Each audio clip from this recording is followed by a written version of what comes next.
اللہ نے ہر انسان کے ساتھ ایک محافظ فرشتہ پیدا کیا،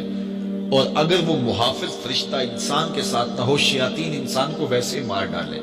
انسان کو قتل کر ڈالے، اگر اللہ نے حفاظت کے لیے فرشتہ معمور نہ کیا ہو۔ یہ انسان کے دشمن ہے، اور انسان کو شیاطین راہ مستقیم سے ہٹانے کے لیے دن رات کوشش ہے۔ پھر یہ اتنا مکار دشمن ہے، ہر ایک کو ایک لاٹھی سے نہیں ہانکتا، اسے پتا ہے کہ کس کو کیسے بھٹکانا ہے۔ ایک شب زندہ دار جس کو سحری کے وقت اٹھ کے آنسو بہانے کا لطف ملتا ہے، اب شیطان اس کو کہے کہ سحری کے وقت اٹھا نہ کر، تو وہ شب زندہ دار جب اس کے آنسو مسلح میں جذب ہوتے ہیں اور وہ اترتے ہوئے آنکھوں سے آنسو اتنی لذت اسے دیتے ہیں کہ دنیا ما فیہا کی لذتیں ایک طرف اور یاد خدا میں رونا ایک طرف۔ اب شیطان کسی کو کہے کہ سحری کے وقت اٹھا نہ کر، تو کوئی شیطان کی یہ بات تھوڑی مانے گا، تو شیطان اسے یہ کہتا بھی نہیں ہے، اسے کہتا نہیں اٹھا کر، لیکن صبح بتا دیا کر کے میں تہجد گزار ہوں۔ اسے ریا میں مبتلا کرے گا۔ ایک شخص جس کی طبع میں فیاضی گندی ہوئی ہے، اب شیطان اس کو کہے کہ تو سخاوت نہ کیا کر، بخل کا درس دے، تو طبعاً جو سخی شخص ہے، جس کی فطرت کے اندر فیاضی ہے، تو وہ شیطان کی اس بات کو تو نہیں مانے گا۔ شیطان اسے یہ کہتا بھی نہیں کہ تو بخل کر، اسے فضول خرچی کی طرف لگا دے گا،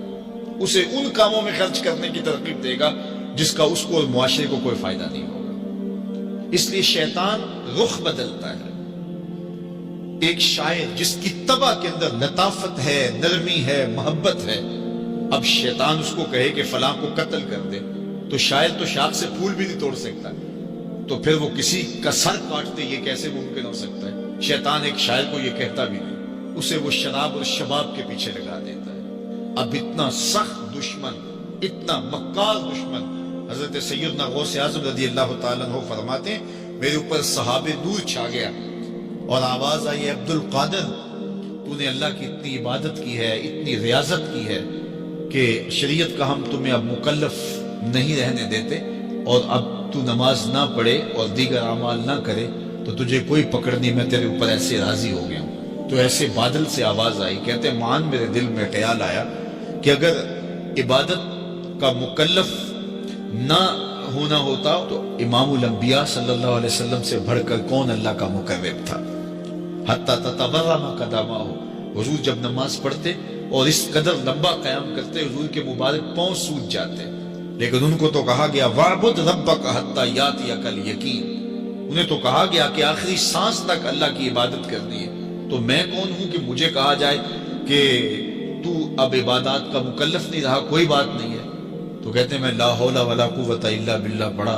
تو وہ جو مجھے نور نظر آ رہا تھا وہ سیاہی میں بدل گیا۔ تو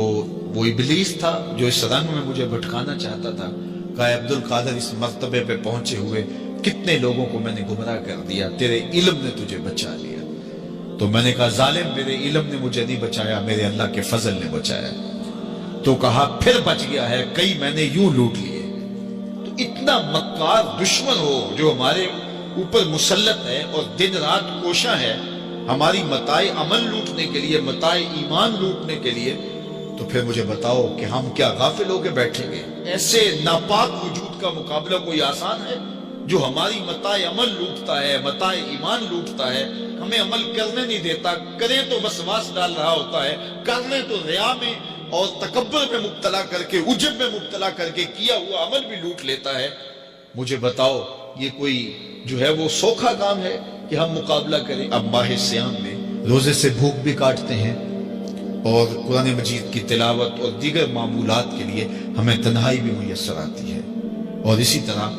ہمیں روزے سے جو ہے وہ اپنی زبان کو کنٹرول کرنے کا درس بھی ملتا ہے۔ تو روزہ تمہاری زبان کا محافظ بن جاتا ہے، پھر روزہ تمہاری شہوات کے کنٹرول کا ذریعہ بن جاتا ہے، اور روزہ تنہائی کی وجہ سے اختلاط سے جو خرابیاں پیدا ہوتی ہیں ان سے تمہیں بچا لیتا ہے۔ تو گویا ماہ سیام اللہ تعالیٰ کی رحمتوں کا ایک روپ ہے، اور یہ ایک مہینے کا تربیتی کورس ہے جس کے ذریعے سے ہم اپنے باطن کی صفائی کر سکتے ہیں اور اندر کی غلاستیں، اندر کے میل کو چیل مٹا سکتے ہیں۔